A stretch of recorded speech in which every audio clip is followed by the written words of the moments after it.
Bien, Todos buen están día a invitados todos. a Sí, hablar. buenos días a todos, ¿cómo están? Gracias por unirse a la sesión de hoy, la última de febrero. Qué rápido se ha ido este mes. Hoy día, como les comentábamos en la agenda, hoy día ya nos toca conversar acerca del libro, que ahora los vamos a volver a indicar cuál es, y los invitamos a todos también a que se presten a comentar, a dar sus opiniones acerca de lo que vamos a ir resumiendo de la parte 2 de este libro.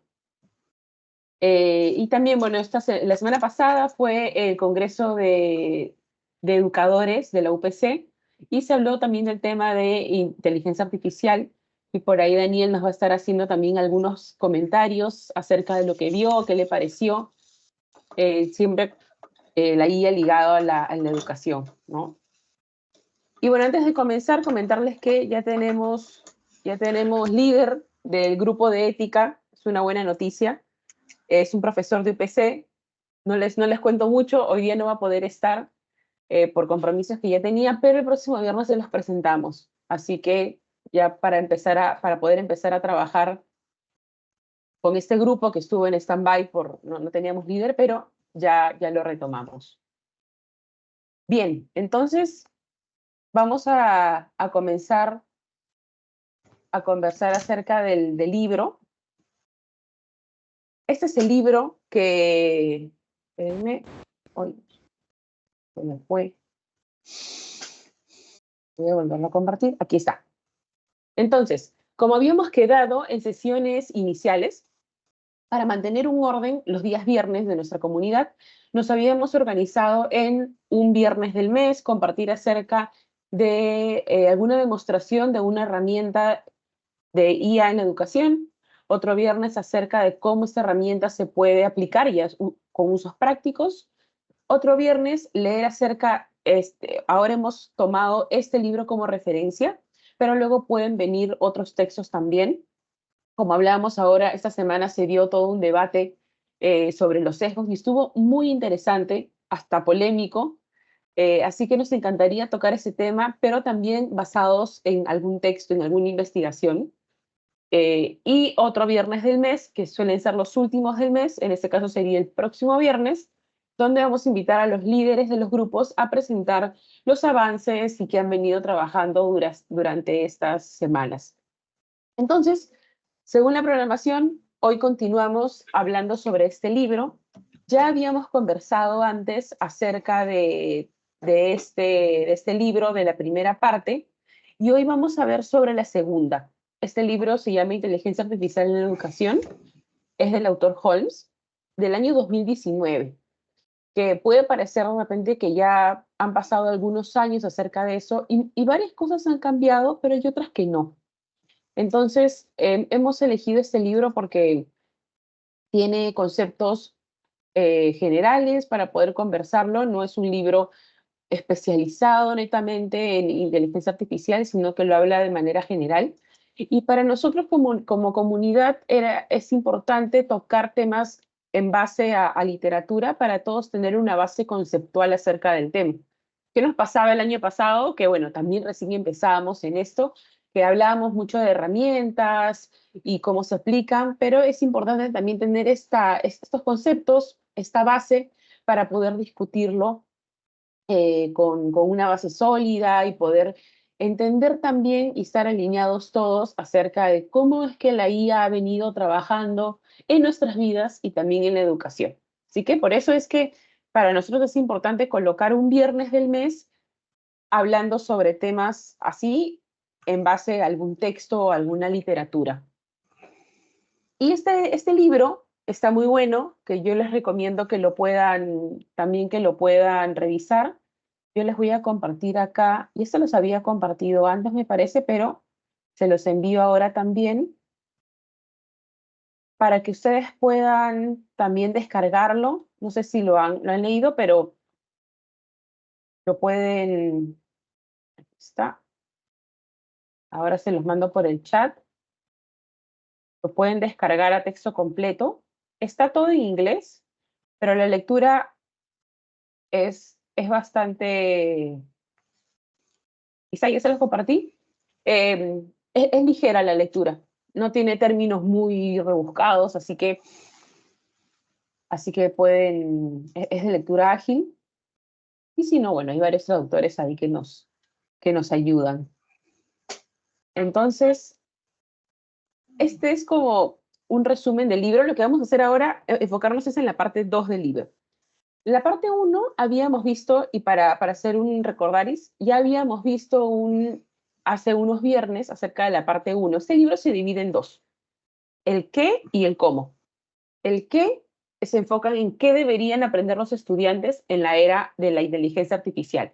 Pero para esto, en la primera parte, no toca mucho acerca de la IA, sino que va más a hablar sobre el currículo.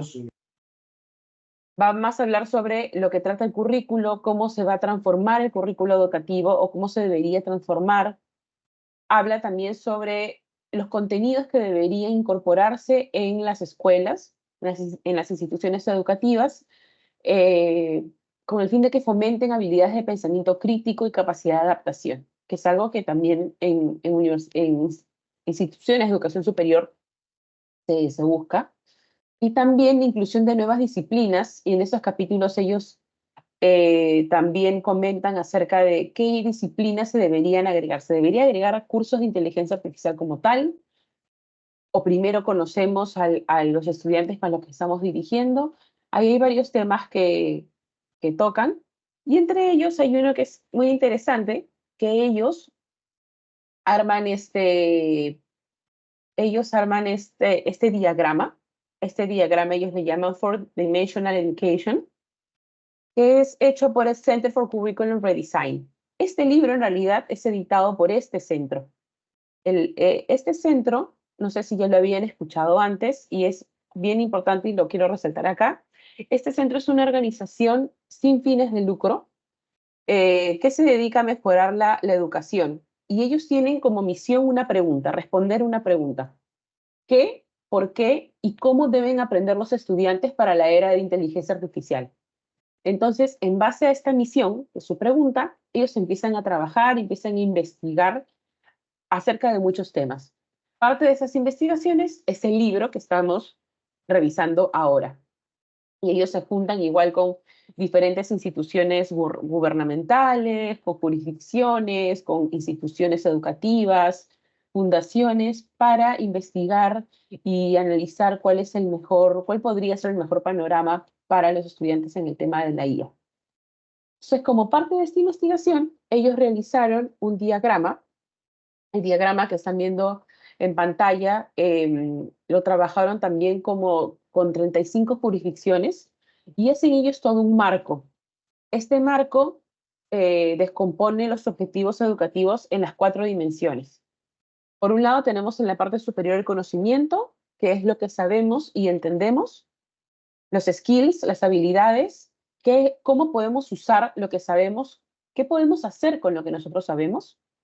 El carácter, que es cómo nos comportamos y participamos o nos comprometemos en el mundo. Y la base de todo esto es el metaaprendizaje, cómo reflexionamos y nos adaptamos al mundo. Este marco de aquí también le incluyen, ellos crean una lista de 12 competencias, y estas 12 competencias las colocan para representar los objetivos de la educación del siglo XXI. Como ven acá, por ejemplo, en conocimiento incluyen la interdisciplinaridad, en skills, la creatividad, pensamiento crítico, comunicación, colaboración, y en carácter, mindfulness, curiosidad, liderazgo, resiliencia y otras más. Entonces, estas 12 competencias totales representan a los objetivos de educación del siglo XXI. Y con esto parten ellos en este primer capítulo del libro, para ya luego dar inicio a la parte 2, que la parte 2 ya la tocan netamente acerca de el cómo. ¿Cómo puede incorporar la IA para el aprendizaje y la enseñanza? ¿Cuáles son estas implicancias? Así que ahora les vamos a contar un resumen acerca de esta parte del libro, solo hasta una parte porque tiene mucha más información, y yo los invito a ustedes también a que puedan luego comentar si tienen algún comentario acerca de esto. De repente no están de acuerdo con algo que dice el libro y está muy bien. Así que ahí los escucho. Alguna duda que tengan, igual pueden alzar la mano. Entonces, hemos resaltado algunas partes más llamativas o importantes y a partir de eso vamos desagregando esta primera parte del libro que vamos a tocar acerca de la I en la educación, un poco de antecedentes y lo cierran con terminología. Entonces, es importante para nosotros esto, que si bien en sesiones anteriores lo habíamos conversado de manera dentro de otros temas, hoy lo queremos tocar sí para todos tener esta base conceptual y a partir de ahí seguir tocando otros temas. ¿Cómo empieza este libro? Este capítulo del libro específicamente empieza con una frase de Elon Musk. Esto fue en el 2019, ojo, todo lo que vamos viendo en 2019, pero van a ver que hay unas cosas que no han cambiado todavía. Elon Musk decía, tengo experiencia con la inteligencia artificial de vanguardia y creo que la gente debería estar realmente preocupada al respecto. La inteligencia artificial es un caso excepcional en el que necesitamos ser proactivos en cuanto a la regulación en lugar de reactivos. Porque creo que cuando adoptamos un enfoque reactivo en la regulación de la inteligencia artificial, ya es demasiado tarde. Entonces, con esta frase de Musk, abren este capítulo del libro y creo que también es lo que ha pasado, pasa todavía, ¿no? Hay más gente reactiva que proactiva. Ahora creo que no tanto ya, desde que se lanzó el chat GPT y han venido todas esas herramientas, pero aún siguen habiendo reacciones no favorables o negativas ante el uso de la IA, ¿no? O de negación.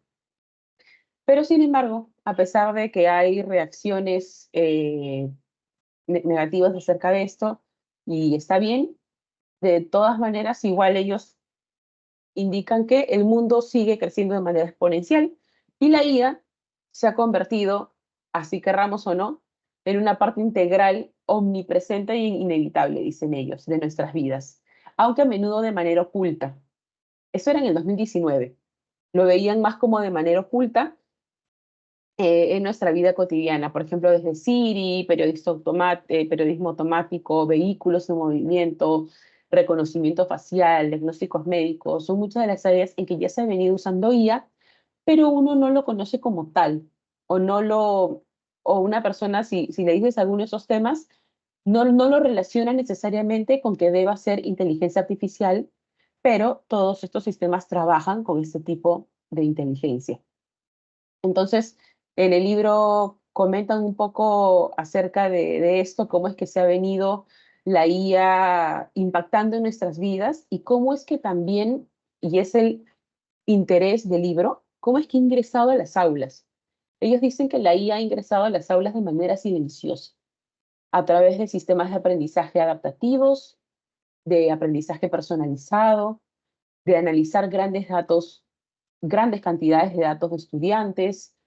Esos son algunos ejemplos que colocan diciendo cómo la IA se ha metido en las aulas, pero también ellos indican que la IA, específicamente en la educación, en el 2019, todavía no la asumían como tal. ¿Por qué? Porque uno suele relacionar inteligencia artificial con robots, ¿no? Y justo preparando esta presentación en la PPT me hizo acordar que cada vez que colocaba algún tema, el PowerPoint, no sé si tienen esta opción de que te sugiere dibujos, te sugiere imágenes, y siempre cada vez que coloco el tema de inteligencia artificial, me relaciona con robots. Siempre me da imágenes de robots.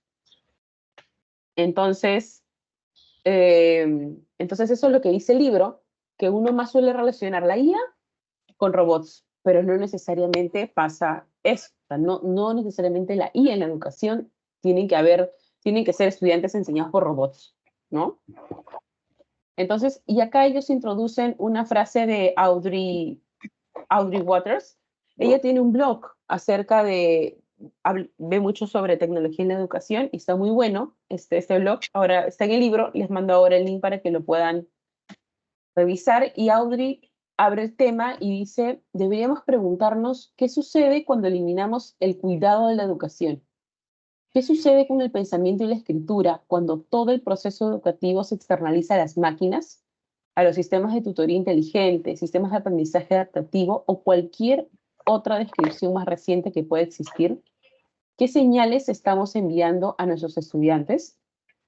Entonces, con esta frase es que ellos abren este capítulo sobre IA en la educación y también colocan ciertos datos interesantes como, de acuerdo a las investigaciones que han realizado, porque para hacer este capítulo ellos se han basado en investigaciones, conferencias y artículos científicos, ellos dicen que las tecnologías de la IA en realidad han sido objeto de investigación en contextos educativos durante hace ya 50 años, aproximadamente 50 años. Y colocan otro dato también, que la IA en contextos educativos está creciendo de manera exponencial. Ellos en 2019, año en que se editó el libro, ellos estimaban que para este año se convertirá en un mercado de casi 6.000 millones de dólares. No sé si esa suma seguirá siendo así o con este boom desde que salió el ChatGPT, esta suma ha podido crecer, ¿no? Pero esta era la estimación que ellos hacían hace unos años atrás. Y con esto ya es que abren el capítulo de IA en la educación, en el cual mencionan aquí, y vamos a ver algunos textos importantes acerca de cómo viene, qué es lo que abarca la IA en la educación. Ellos colocan acá ejemplos, ciertos ejemplos que la IA en la educación abarca desde sistemas de instrucción, diálogos personalizados, aprendizaje exploratorio, análisis de escritura, chatbots, que son varias de las cosas que ya las estamos viendo ahora con mayor claridad. Pero también hacen una pregunta y la dejan aquí para que uno también la analice. ¿Cuál es la naturaleza del conocimiento y cómo se representa? ¿Cómo se puede ayudar a un estudiante individual a aprender con la IA? ¿Qué estilos de interacción docente son efectivos y cuándo debe usarse? ¿Qué concepciones erróneas tienen los aprendices? Entonces ellos empiezan a comentar acerca en este capítulo, acerca de algunas preguntas, algunas cuestiones de investigación. Estas preguntas son pues, cuestiones que han visto en investigaciones que se suelen hacer sobre la IA en la educación. Y ellos indican que hay dos corrientes claras en lo que es IA en la educación. Ellos indican que hay dos corrientes principales y complementarias. Una que trata sobre desarrollar herramientas basadas en inteligencia artificial para respaldar el aprendizaje. Y la otra corriente, utilizar estas herramientas para comprender el aprendizaje.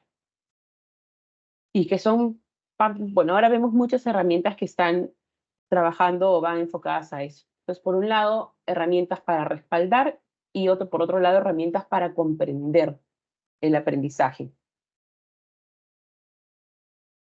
Y en base a esto es que empiezan ya a trabajar más este capítulo y luego ya discuten acerca de ejemplos de la IA en la educación, qué herramientas incluyen, qué incluyen las herramientas existentes.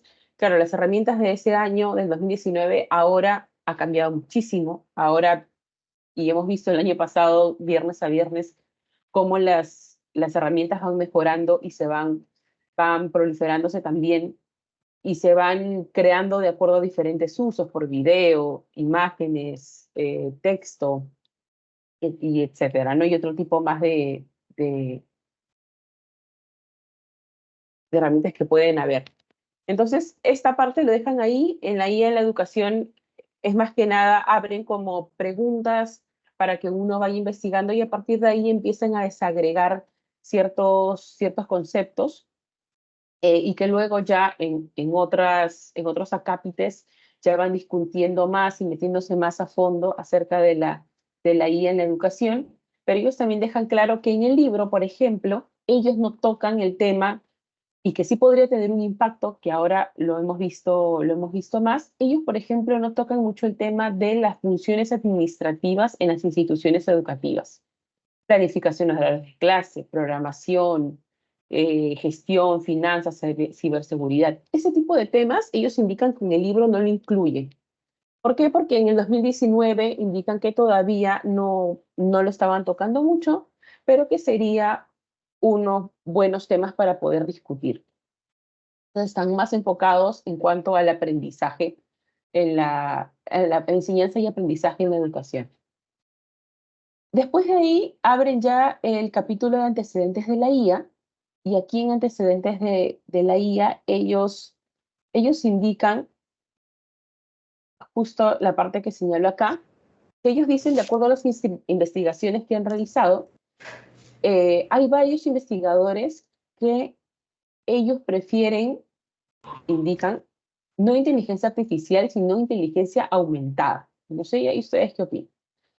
Para esos investigadores, esa inteligencia aumentada porque mantiene el cerebro humano como la fuente de inteligencia y posiciona a la computadora y sus programas como una herramienta sofisticada con la cual los humanos podrían mejorar o aumentar nuestras capacidades intelectuales. En este enfoque, las computadoras se emplean para realizar tareas que los humanos encuentran más difíciles, como encontrar patrones en grandes cantidades de datos. Entonces, ellos igual incluyen este término que en las investigaciones se encontraron mucho. No sé si ya ustedes lo habían visto antes. Yo la verdad no, todavía. Y ellos dejan ahí en suspenso y nos dicen, ya ustedes vean cuál les parece mejor, inteligencia aumentada o artificial, pero también reconocen que el tema inteligencia artificial, el término ya ha ocupado, ya es de uso popular, ¿no? Pero sin embargo hay autores que siguen prefiriendo decirle aumentada por estas razones, ¿no? Que mantiene el cerebro humano como la fuente de inteligencia y la computadora la posiciona como una herramienta que podría mejorar nuestras capacidades intelectuales, pero no es del todo. Entonces ahí les dejo Hey, ese término. Daniel tenía la manito levantada. Ah, Sí, sí, mira, sí, Daniel. justo la semana pasada estaba leyendo un artículo de un investigador de Harvard que Ujú. se ha dedicado a investigar el tema de inteligencia aumentada, ¿no? Entonces, hasta donde yo lo entendí, y ahora les voy a compartir el enlace, él hablaba de inteligencia artificial más inteligencia humana. Entonces, la suma de estas dos inteligencias es lo que él llama inteligencia aumentada, ¿no? Ah, interesante. Gracias, gracias, Daniel. Sí, justo se relaciona perfecto con este término que emplea el libro. Y bueno, el libro aquí indica que, bueno, en adelante ellos le van a seguir diciendo inteligencia artificial, pero que esa A de artificial aumentada ya lo dejaba al lector decidir por sí solo para ellos qué representaba. Y como parte de los antecedentes también, ellos mencionan un taller eh, interesante, un taller que se celebró en el año 56 en Dartmouth College. Dice que esta es una universidad de investigación de la Ivy League en Estados Unidos, y que ahí se presenta y se discute acerca de el que podría ser el primer programa de inteligencia artificial, el Logic Theories. Eh, Ahí parece que se lanzó este programa de inteligencia artificial, y en base a esto es que se empieza ya a trabajar de más temas acerca de la IA relacionados no necesariamente con la educación, pero viene desde el año 56, en este caso, que puede haber sido el primer proyecto de IA lanzado en Dartmouth College. Y como parte de los antecedentes también, ellos indican que, bueno, es inevitable ya no hablar de este tema, y que ahora la IA se ha convertido en una parte integral, como decíamos hace un momento, omnipresente e inevitable. Estos términos los mencionan ellos varias veces, el de omnipresente e inevitable, y que cuanto más se integra a nuestra vida, menos tendemos a pensar que es inteligencia artificial, ¿no? Como hacían estos temas de Siri, reconocimiento de imágenes, reconocimiento facial, que uno no necesariamente lo relaciona y uno dice, ah, eso es IA, ¿no? Sino que simplemente ya está en nuestra vida. Y, y por ejemplo, que en cambio la IA a menudo se conoce como un programa de computadora avanzado, ¿no? Es como lo relacionaban esa vez, o relacionan la IA con un asistente personal, con un sistema de recomendación, con una aplicación como Duolingo, que también se ha mencionado ya antes, ¿no? Entonces, ellos dicen que una vez que algo se vuelve lo suficientemente útil y común, ya no se etiqueta como IA, sino ya que está incorporado dentro de nuestra vida diaria. Y luego acá nos dan algunos ejemplos de uso interesantes de la IA, no necesariamente en educación, sino que empiezan a comentar cómo es que algunas empresas, de las más importantes como Google y Facebook, empezaron a trabajar con inteligencia artificial y con estos términos que lo relacionan mucho, está muy ligado a la IA como aprendizaje supervisado, no supervisado, redes neuronales, y colocan acá ejemplos como el reconocimiento facial. Ellos indican que investigadores de Google presentaron una neuronal inspirada en el cerebro con 10 millones de miniaturas de videos seleccionados al azar en YouTube. Y luego, 2 años más tarde, Facebook usa este mismo ejemplo, usa también una red neuronal con más de 120 millones de parámetros para identificar, no solo detectar, rostros en fotografías. Esta red neuronal fue entrenada con un conjunto de datos de 4 millones de imágenes que habían sido etiquetadas previamente por humanos, o sea, por nosotros. Los usuarios de Facebook, nosotros, estábamos felizmente etiquetando las fotografías de nuestros amigos cargadas durante años en Facebook. Y no sé si se acuerdan esta característica de Facebook de hace unos años. No sé si ahora sigue, yo ya no subo muchas fotos a mis redes sociales, pero sí recuerdo que hace unos años, cuando subía fotos automáticamente, te como encuadraba el rostro y ya te sugería la persona que era. Bueno, nosotros estábamos apoyando a Facebook a este entrenamiento y así es como fue aprendiendo y fue alimentando este conjunto de datos que estuvo como con 4 millones de imágenes de rostro. Entonces, desde ahí ya venían ellos trabajando con inteligencia artificial. Luego también está el caso de vehículos autónomos que también indican que utilizan redes neuronales y van preparando al vehículo con conjunto de cámaras, sensores, obstáculos, para que el vehículo pueda aprender y pueda manejar sin intervención humana, ¿no? Otro ejemplo que coloca fue eDiscovery, que era más que nada ligado para abogados, para ayudarlos a procesar grandes cantidades de datos. Entonces, así es como van ellos comentando los casos que hay de manera general, porque luego ya entran a ejemplos ya más centrados en la educación. También hay una parte interesante que creo que sí ya se había tocado antes, lo habíamos mencionado, y tocan esta parte de la terminología en inteligencia artificial. Ellos dicen que no, en realidad no inciden mucho en los términos, porque su foco es la educación, pero para ellos era importante tenerlo claro, ¿no? El tema de algoritmos, aprendizaje automático, supervisado, no supervisado, por refuerzo, y las redes neuronales artificiales, ¿no? Los algoritmos que ellos lo consideran como el núcleo de la IA, la historia de la IA no podría considerarse sin la historia del desarrollo de algoritmos, que cada vez se están haciendo más sofisticados y eficientes, y eso lo estamos viviendo ahora. Efectivamente, cada vez se van mejorando y trabajando mejor, aún mejor los algoritmos. El aprendizaje automático, que consiste en hacer que las computadoras actúen sin que se les dé cada paso de antemano, sino que se les da grandes cantidades de datos para que puedan predecir resultados. El aprendizaje supervisado, por otro lado, es como el de Facebook, ¿no? Vincula datos con etiquetas a partir de un modelo. Y acá, en esta parte de términos, si alguno quiere ahondar más, bienvenido sea. Y el aprendizaje no supervisado, por otro lado, que proporciona con cantidades aún mayores de datos, pero esta vez no son datos categorizados, como el supervisado, ¿no? En el supervisado etiquetan estos datos y a partir de ahí se construye un modelo, y en el no supervisado, estos datos no son categorizados. El aprendizaje por refuerzo, que implica mejorar en base a una retroalimentación. Hacen un modelo, si salió todo, si la acción salió bien, se le retroalimenta y así va aprendiendo. La IA es un proceso de aprendizaje continuo. Y las redes neuronales artificiales, vimos también un ejemplo aquí, varios que han trabajado en base a las redes neuronales, que es un algoritmo de inteligencia artificial basado en la estructura y funciones de las redes neuronales biológicas de un cerebro. Ellos colocan acá que específicamente es cerebro de animales, ¿no? Y por eso es que se le llama redes neuronales, porque simulan las acciones y las relaciones como la relación entre neuronas. Entonces, esta era la primera parte del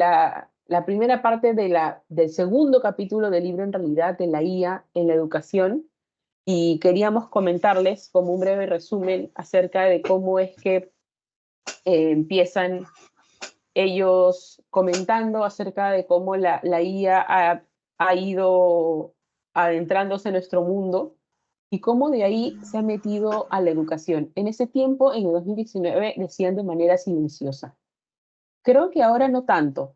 No sé ahí qué opinan ustedes. Creo que desde que se lanzó el ChatGPT en noviembre del 2022, me parece, noviembre, diciembre del 2022, ya esto se ha ido trabajando aún más, a un paso ya que creo que ya imposible pararlo, ¿no? Pero igual para nosotros era importante comentárselos y discutirlo, y sobre esta base ver cómo estamos ahora. Este libro, como les decía, es editado en 2019, pero creo que hay cosas que todavía no han cambiado, y a pesar de los años seguimos trabajando en esto. Así que les recomiendo, ojalá puedan leer el libro. Hay mucha más información, este ha sido un resumen chico por el tema del tiempo, pero ojalá que lo puedan leer más a profundidad porque hay datos y hay información necesaria e importante para poder seguir conversando acerca de estos temas. No sé si ahí alguien tiene algún comentario, algo que le gustaría rescatar, de repente no están de acuerdo con algo. Sí, sí, Daniel. Sí, bueno, me gustaría comentar dos cositas, ¿no? La primera es que una de las cosas que podríamos hacer es utilizar una plataforma que se llama Perusal. Dicho sea de paso, esta plataforma la recomendó Jessica Blásica. Ella la conoció en un congreso de innovación educativa del TEC, que el creador de esta plataforma se la compartió. Y esta es una plataforma, si me permiten compartir, les muestro cómo es para poder hacer lecturas comunitarias, ¿no? Ujú. Estas son lecturas comunitarias. Entonces, eh, voy a compartir. Entonces, por ejemplo, no sé si se ve mi pantalla ahí. Sí, ya Perusal la vemos. permite a una persona generar como un club de lectura. Esto es una plataforma en donde esta persona crea un club de lectura y luego genera una llave. Entonces, esta llave se la da a las personas que quieran entrar a participar en este club de lectura. Y entonces el anfitrión sube la lectura. Por ejemplo, en este caso, esta es una lectura de Rose Looking. Y lo que hace es que los invitados pueden empezar a leer la lectura y pueden empezar a marcar los fragmentos de información que consideran que son relevantes, ¿no? Y se pueden empezar a establecer como conversaciones en torno a esas ideas, ¿no?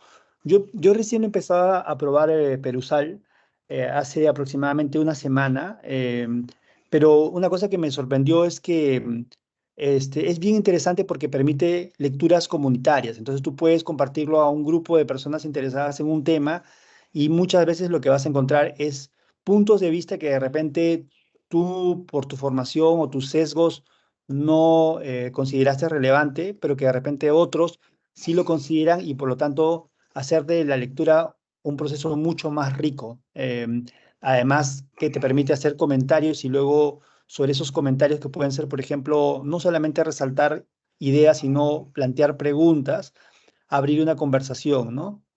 Entonces, yo lo que recomendaría sería, si de repente le dan una mirada a esta plataforma, dicho sea de paso, Jessica lo utiliza en sus cursos de maestría y ella nos lo recomendó precisamente para implementarlo en globalización y nos pareció muy potente porque luego puede hacer métricas de cómo las personas han ido leyendo y participando y de repente podría ser una manera muy bonita de poder leer juntos, ¿no?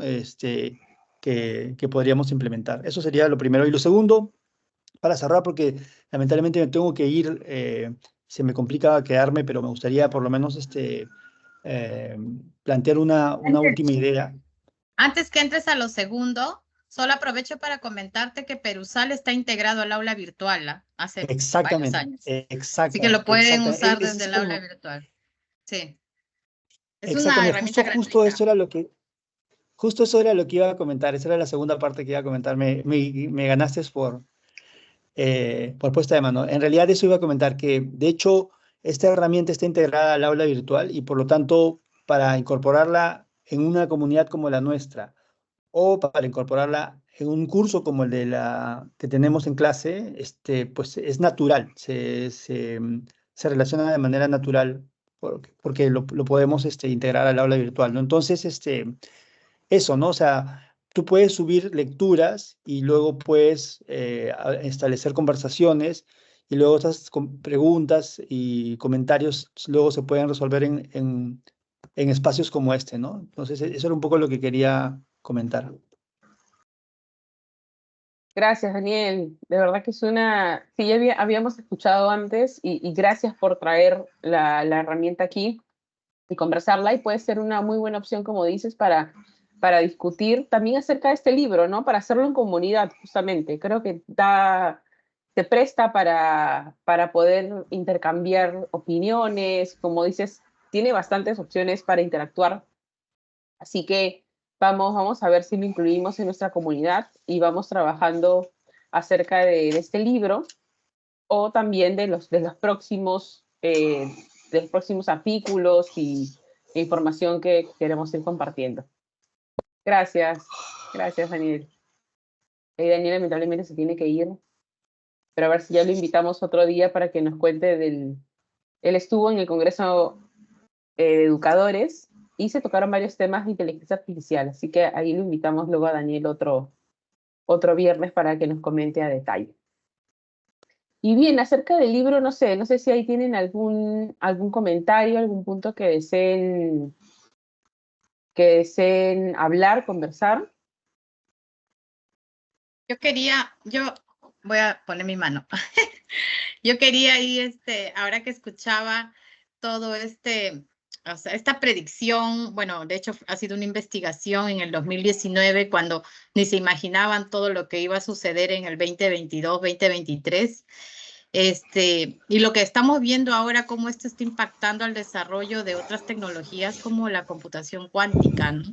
La necesidad ayer escuchaba un reportaje que comentaban que estas necesidades de grandes procesamientos a partir de estas necesidades de entrenar estas inteligencias artificiales, todas estas herramientas que están creando, está empujando a buscar tecnologías más eficientes y un poco empujar a la computación cuántica a que empiece a desarrollarse más ya con una aplicación o una necesidad por resolver, ¿no? Y así que lo que dicen que se viene es la computación cuántica, que en este libro no lo veían todavía, pero ya es como que lo que va generando, ¿no? Ya se ve hacia dónde está impactando, al menos eso quería comentar, que ayer lo escuché, me parecía, wow, no hemos visto nada todavía, pero bueno, eso quería comentar. Ahí Roberto tiene la manito, le cedo el paso.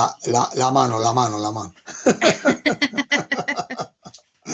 No, a mí me parece muy bien. El libro verdaderamente a mí me gustó bastante y reafirmo una vez más algo que creo que he hablado en más de una ocasión, que la inteligencia artificial tiene dos objetivos.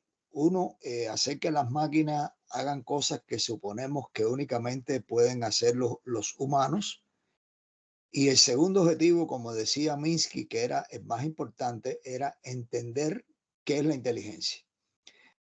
Lo que ocurre en el Congreso de Dartmouth en el 56 es que en el 56 hay una tendencia a considerar, a partir de determinados avances que se habían hecho en tanto Klein como Lukasiewicz, que eran dos matemáticos, se había pensado que era posible matematizar los razonamientos. Es decir, tener estructuras formales que permitieran demostrar teoremas y hacer procesos muy complejos desde el punto de vista intelectual. eso funcionó bastante bien, salvo que no todo el mundo razona de la misma manera. Y no sabemos cómo razona cada una de la gente que tiene éxito en determinada etapa. Por ejemplo, el ajedrez, que se considera el juego ciencia, que tiene que ver mucho con la matemática. Ha habido grandes maestros, no me acuerdo el apellido, creo que era Mikhail Tal, fue un gran maestro soviético que era filólogo. Le preguntaron que cómo era posible que siendo filólogo hubiera llegado a gran maestro si el ajedrez era tan matemático. Y dijo, yo de matemática no sé nada, para mí el ajedrez tiene parecido con la música. Entonces, en su modo de razonamiento no era la matemática lo que funcionaba, ni los teoremas, ni los formalismos. Por tanto, eso avanza hasta un momento. Yo creo que pudiera ser hasta el momento de Prolog, que se supone que por ahí todavía sigue la cosa. Pero fíjate que en esos gráficos, en esos tres conjuntos que se intersectan en el aprendizaje del siglo XXI, se sigue hablando de el metaconocimiento, es decir, cómo aprender a aprender, que es de verdad lo que es relevante. Es decir, tú adquieres conocimiento que en algún momento te va a ser muy útil, pero en otro momento vas a tener que desechar. Adquieres habilidades que te van a ser muy útiles, pero en otro momento vas a tener que desechar. Y lo importante es aprender a aprender, tener ese metaconocimiento o esas metas habilidades para ubicarte. Eso es muy complejo porque los profesores, vamos a hablar ahora en términos de docentes, los profesores estamos acostumbrados a creernos que sabemos, que logramos transmitir nuestros modos de razonamiento a los estudiantes. Y sin embargo, a la hora de evaluar, nosotros evaluamos contra un resultado que consideramos que es bueno. Si es bueno, le damos una buena nota al estudiante, pero en general no sabemos cómo el estudiante llega a su resultado. Nos cuesta mucho trabajo saberlo. Yo tuve una experiencia que no sé si he narrado aquí, si lo he hecho, me disculpan que la repita, con un estudiante de informática, estudiantes de informática ciegos. Eran brillantes programadores, pero un estudiante de informática mudo aprobaba cualquier cosa salvo la programación.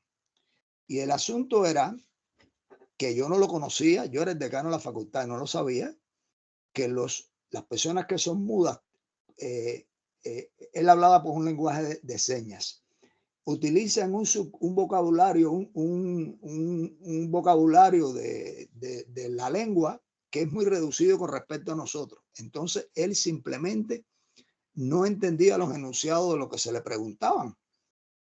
Y tuvo que hacer la asignatura de programación orientada a objetos, por lo menos 3 veces la hizo. Hubo que repetirla. Y en un momento determinado llegó a formular la respuesta que su profesor consideraba válida. Pero el profesor me viene a consultar y me dice, el problema está en que yo no sé cómo logró esa respuesta. Era un diagrama de clase que tiene un grado de complejidad y hay variantes, pero el profesor se da cuenta si está bien o está mal. Tenía pequeños detalles. Entonces yo le decía al profesor, ven acá, ¿y qué mecanismo tú crees que está utilizando? Dice, no, yo creo que él está utilizando una representación gráfica que le funciona y que logra resolver el problema. Y le dije, ¿y cómo lo hacen los que hablan y ven? No me pudo contestar. Entonces, le estaba aplicando, aquí hay un problema de sesgo también de lo que estamos hablando, le estaba aplicando a un muchacho que era mudo una regla que no se la podía aplicar porque el muchacho no podía emitir una palabra. Entonces decía, me hizo bien el ejercicio, me hizo bien el examen, prácticamente bien, está prácticamente aprobado, pero como no me puede explicar cómo lo hizo, bueno, al final la historia termina con que saberlo suspendido también. Hasta que, bueno, después ya eso se fue familiarizando. Entonces, a veces nosotros creemos que sabemos cuáles son los modos de razonamiento, creemos que estamos transmitiendo nuestros modos de razonamiento y no nos damos cuenta que probablemente el modo de razonamiento de cada persona sea único, hay muchas cosas generales que la gente puede entender y aplicar, pero hay particularidades de razonamiento. Por ejemplo, con respecto a ese libro, a mí me gusta mucho que hay un apego fuerte a la cuestión conceptual, a pesar de que es un libro que habla de herramientas y de cosas y de la educación. Porque lo conceptual aquí es importantísimo. Si nosotros nos ponemos a definir si el término inteligencia artificial está bien puesto o está mal puesto, podemos partir del hecho de que está mal puesto, es un nombre mal puesto, pero cuando usted lee en el diccionario las definiciones es lograr que las máquinas emulen o simulen el comportamiento humano. Miren, esa discusión dejemos solo a los filósofos, y si les parece que es mejor cambiarse, lo que se lo cambien. Pero lo que tenemos encima, y vuelvo al tema, ya es algo que no debemos evitar y que tampoco debemos apoyar con los ojos cerrados. Simplemente hay que estudiarlo, experimentarlo y ver cómo se avanza. Y por último, ya que tengo la palabra, el problema de ser proactivo o reactivo en la legislación y en las normativas, habría que decir si nos dejan, porque en muchos lugares, incluso aquí en Europa, los políticos han emitido determinadas normativas que ojalá hayan contado con la gente que sabe. Yo voy a suponer que sí, pero hay lugares que van a salir políticas restrictivas donde creo que no le han preguntado a los académicos y a la gente que estudia esto. Por tanto, insisto en un tema, la comunidad tiene que estar preparada, pero preparada con fundamentos teóricos, con ciencia, con artículos, con bibliografía, con discusiones que le permitan dar un punto de vista también sobre aspectos normativos. Porque si no, en cualquier momento sale una ley que dice esto no se puede usar en ninguna parte, perdemos un tren que es el tren del desarrollo. Creo que era todo lo que quería decir. Muchas gracias, Gabriela. Me gustó mucho su presentación, la verdad. Gracias a ti, Roberto, por tus sugerencias y por tu apoyo esta semana. Y sí, de hecho hay una, hablando de los conceptos de los profesores que ya tiene, hay una parte del libro también que lo mencioné, justo qué bueno que lo hayas mencionado, que decía cómo es que nos estamos asegurando que los estudiantes en verdad aprendan, porque ya vienes ya con conceptos de antes, ¿no? Pero nos estamos asegurando en verdad que aprendan desde lo que le queremos enseñar. Entonces, ahí dejan algunas preguntas como para que uno las discuta. Ahí justo tiene Juan la mano levantada. Hola, Juan. Hola, bueno, ya estamos a las finales, pero apoyo 100% lo que dice Roberto. Esto es un tema que va más rápido mientras leemos algo que hace años, en términos de inteligencia artificial, es como 20 años se escribió y empezamos a filosofar hoy. Las generaciones del futuro nos están esperando, ¿no? Y si empezamos a razonar como lo que sabemos, entonces vamos a terminar mirando hacia atrás y no hacia adelante, ¿no? Tenemos que empezar a experimentar hacia donde nos lleve, vamos a descubrir qué cosas debemos reglamentar y qué cosas no. Pero si le llamamos de una forma o de otra, es lo que importa. Primero hay que experimentar y descubrir cosas que no sabemos. Más o menos lo que explicaban antes. Si el conocimiento humano está hoy en 10 libros de todo el conocimiento escrito y se lo estamos dando a la inteligencia artificial, como dice San Alma, va a llegar el momento en que solo la inteligencia artificial va a escribir el 11º libro.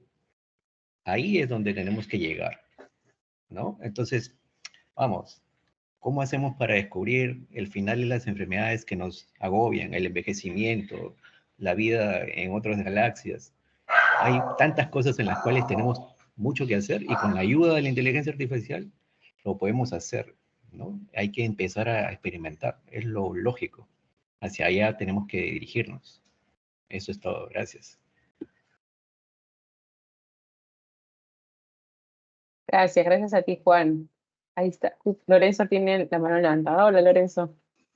Hola, ¿cómo estás, Gabriela? Buenos días. Buenos días, Roberto y Juan y Silvana, que los veo en pantalla. Disculpen que no ponga mi cámara, pero ahorita no estoy en condiciones. Bueno, gracias, Gabriela, gracias a todos por sus comentarios. Solo para darles un dato, ¿no? No sé si lo saben, pero ChatGPT para llegar a los 100 millones de usuarios tardó 2 meses, ¿no? El que más rápido llegó a 100 millones había sido Google Plus, creo, si no me equivoco, que fue en 14 meses. Facebook tardó 4 años y algo, ¿no? O sea, que son 12, 24, 40. Da un poco para entender la potencia que tiene hoy, eh, no solo el GPT, sino la conectividad, ¿no? La globalización digital, la globalización en general como tal, y el impacto que tiene para que las personas adopten las nuevas tecnologías, ¿no? Y un poco para cerrar, también lo que decían, ¿no? Recordando un poco a Mark Prensky, que yo lo vi en la Católica el 2011, creo, y estuvo en el UPC también hace un par de años, si no me equivoco. Él siempre hablaba, ¿no? Del verbo versus sustantivo, 2 años, ¿no? Lorenzo, no te pases, un par de años. Estábamos en pandemia. Ha Un sido par de años. 2018. 18 fue en Recién. UPC.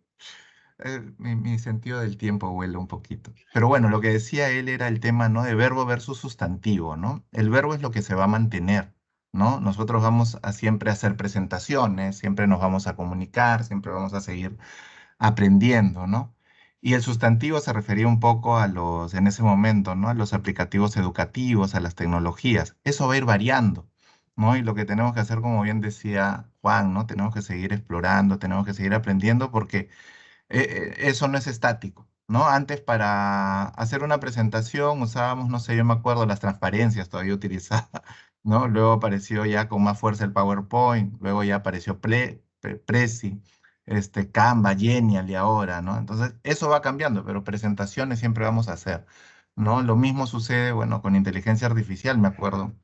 Cuando apareció Google el 2011, yo estaba dando una charla en IPAE y un profesor me habla de Google, ¿no? De ¿cómo es posible que se utilice Google? Y me citó a Vargas Llosa, ¿no? Vargas Llosa dijo de que Google va a malograr la memoria de las personas y no sé qué. Yo le digo, ok, eso te dice Vargas Llosa, que es un excelente escritor, un premio Nobel, es un genio, le digo, pero pregúntale lo mismo, ¿no? A Mark Prensky, a Pichitelli, ¿no? A personas que están especializadas en ese tema, quizás te respondan diferente, ¿no? Entonces, lo mismo está pasando con la inteligencia artificial, ¿no? Algunos tienen miedo, pero creo que ya no tanto como antes, y la mayoría está probando. Y es importante probarlo con los estudiantes, probarlo, hacerlo, porque no podemos hablar de algo sin probarlo, ¿no? Entonces, lo importante siempre es probarlo, experimentar, y sobre eso seguir trabajando, ¿no? Porque lo que nos vamos a optimizar ahora un poco va a ser el tiempo con eso. Entonces, ese tiempo que vamos a tener lo que tenemos que utilizar justamente en otras habilidades, ¿no? La de búsqueda, la de generar buenas preguntas, que de ahí parte todo. Y bueno, ahí lo dejo porque si no sigo hablando y se pasa el tiempo. Yo hablaba, iba a dar un ejemplo de mi hijito, pero nada, eso eran algunas reflexiones que quería dar a partir de lo que estoy escuchando. Me interesan mucho los temas de tecnología, ya he trabajado con Silvana hace algunos años, en Dado Tienes que también. decirlo, Lorenzo. Soy un ex dado, tiene que decirlo. Claro, he Gaby seguro no trabajado te ha en Dado, en conocido, pero TICE, y siempre estoy en el él es tema, ¿no? un ex de nuestro Estamos, equipo. estamos ahí en el tema y siempre estamos probando, ¿no? Los que tenemos ya ese corazoncito de lo digital en la educación y es bonito. Así que nada, muchas gracias por todo, a todos los que siempre participan y dan un poco de su granito de arena. Yo no he podido ingresar las ocasiones anteriores porque he tenido varias cosas que hacer y vacaciones también, pero ya estoy retomando ya. Así que muchísimas gracias, solo quería comentar eso, ya luego seguiré comentando algo más. Gracias, muchas gracias a todos. Gracias. Gracias a ti, Lorenzo, y a Roberto, a Juan, a Silvana, que se han sumado al debate. Y justamente esta comunidad nació para esto, ¿no? Para aprender, para probar, para intercambiar, para incomodarnos con las preguntas, porque eso es lo que queremos también, sentirnos incómodos, porque ahí en la incomodidad es donde vamos a buscar y vamos a explorar y más cosas, ¿no? Así que gracias a todos por sumarse a la sesión de hoy. Ya nos dio el tiempo. Invitarlos también a que puedan leer el libro. Lo mando por WhatsApp también ahora para que lo puedan revisar. Y si tienen algún otro documento, algún otro libro, investigación que deseen que abordemos los viernes, por favor nos los hacen llegar. Les decíamos al inicio que nos gustaría mucho tocar el tema de los sesgos.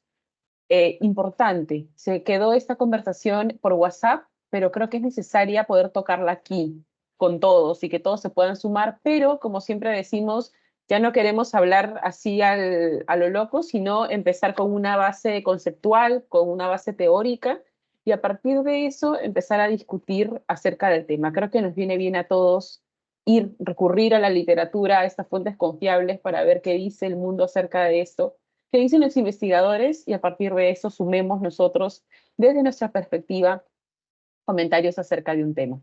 Así que, nada, Les agradecemos mucho a todos por sus comentarios, por estar, y nos vemos el próximo viernes en otra sesión de IA. Así que tengan un buen fin de semana. Feliz Ya fin nos de vemos. semana. Gracias. Grupos, ¿ah? Chao.